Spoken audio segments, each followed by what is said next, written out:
իրականացվել է հետազոտությունը գլոբալ ձեռներեցության մոնիտոր կառույցի շրջանակներում, որը շուրջ արդեն մոտավորապես 27 տարի է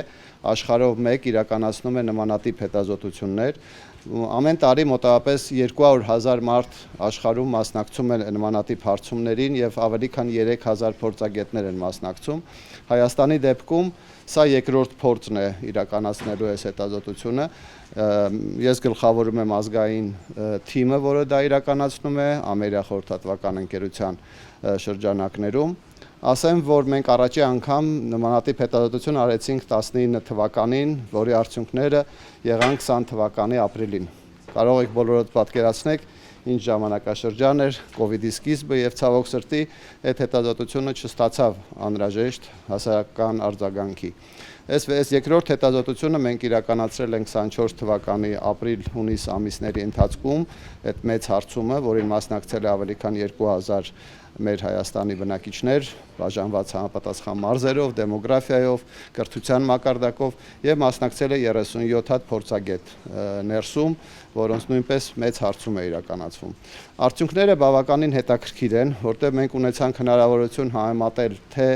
մեր նախորդ արդյունքների հետ եւ նաեւ համեմատել մեզ աշխարհի տվյալների հետ։ Ասեմ, որ այդ աշխարհի համեմատությունը շատ հետաքրքիր է կազմակերպված, որտեղ այդ հարցումը իրականացվում է նույն պահին ամբողջ աշխարհում, նույն մեթոդաբանությամբ, որը մեզ համար շատ կարեւոր է, որտեղ դու ունես լրիվ համեմատելի տվյալներ։ Ինչ է ցույց տալի հարցումը։ Ասեմ, որ մենք ունենք բավական բարձր ձեռներեցության միտվածություն մեր հասարակության մեջ, համեմատած ամբողջ աշխարհին, իրականում այդ ցուցանիշը շատ հետաքրքիր է, մանավանդ հաշվի առնելով, որ մնացած Սովետական միության, նախկին Սովետական միության երկրները միշտ ցույց են տալի ձեռներեցության նկատմամբ շատ ավելի ցածր հետաքրքրություն։ Սա երևի մեր սոցիալ-մշակութային, խորքային արդյունքների հետևանք է։ Ասեմ, որ իհարկե այդ ցուցանիշը նվազել է 19 թվականի նկատմամբ, մասնավորապես կարծում ենք, որ դրա պատճառը նա էր, որ 2019-ին հեղափոխությունից հետո բավական ավելի ռոմանտիկ պատկերացումներ կար ապագայի նկատմամբ եւ հետագան ցավոք սրտի այն բոլոր ճգնաժամերը, ինչի միջով անցավ մեր երկիրը, բերեցին տվյալ միտման նվազմանը։ Սակայն անգամ այսօրով մենք կարող ենք հստակ բնորոշել, որ Հայաստանը ձեռներեցության ուղղվածությամբ շատ ավելի բարվոք վիճակում է, Արևելյան Եվրոպայում առաջի տեղն է գրավում, իսկ աշխարհում 4-5-րդ տեղերն է կիսում։ Հիմնական ձեռներեցությունը կուտակվում է Երևան քաղաքում, չնայած 19 թվականի նկատմամբ ակնհայտ մենք տեսել ենք մի հատ հետաքրքիր զարգացում, ձեռներեցությունը շարժվում է Երևանից եւ գյուղերից, սա էլ է շատ կարեւոր, սա նաեւ ապացուցում է մեր այլ հետազոտության արդյունքները, որ գյուղատնտեսությունը դառնում է քիչ հրապուրիչ,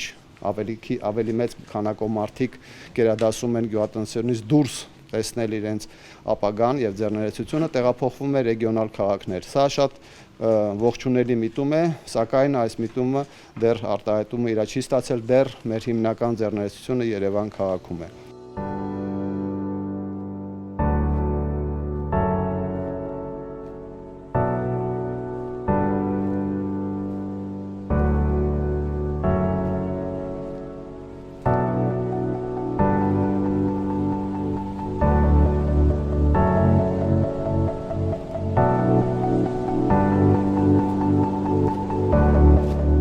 Դժվար է առհասարակ թերագնահատել զեկույցի կարևորությունը Հայաստանում, հաշվի առնելով, որ դա թույլ է տալի քաղաքականություն մշակող մարմնին եւ նաեւ գիտական, ակադեմիական շրջանակներին հստակ հասկանալ ձեռնարկատիրության միտումները եւ նաեւ մոտիվացիան Հայաստանում, որը թույլ կտա ավելի լիարժեք եւ համապարփակ քաղաքականություն մշակել, առկա բացերը լրացնելու եւ ավելի արդյունավետ գործիքակազմ կիրառելու համար։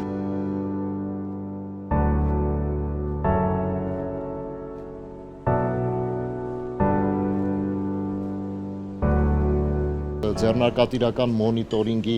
աշխատանքը, որպես հետազոտական աշխատանք, շատ մեծ լուրջ աշխատանք է, իմ աշխատանքային փորձում ամենախորը վիճահարական մեթոդներ կիրառած աշխատանքներից մեկն է։ Նշեմ միայն, որ տվյալների հավաստիության տեսանկյունից միայն այն, որ 20 տարուց ավել այս մեթոդաբանությունը մեթոդաբանության վրա աշխատել են միջազգային հայտնի համալսարանների դասախոսներ, պրոֆեսորներ, մասնավորապես Նյու Յորքի եւ Լոնդոնի համալսարանի պրոֆեսորներն են հիմնել այս աշխատանքը եւ 20 տարի այս աշխատանքը մեթոդաբանությունը հղկվել է։ Այսինքն սա թույլ է տալի վստահելի լինել արդյունքների վրա։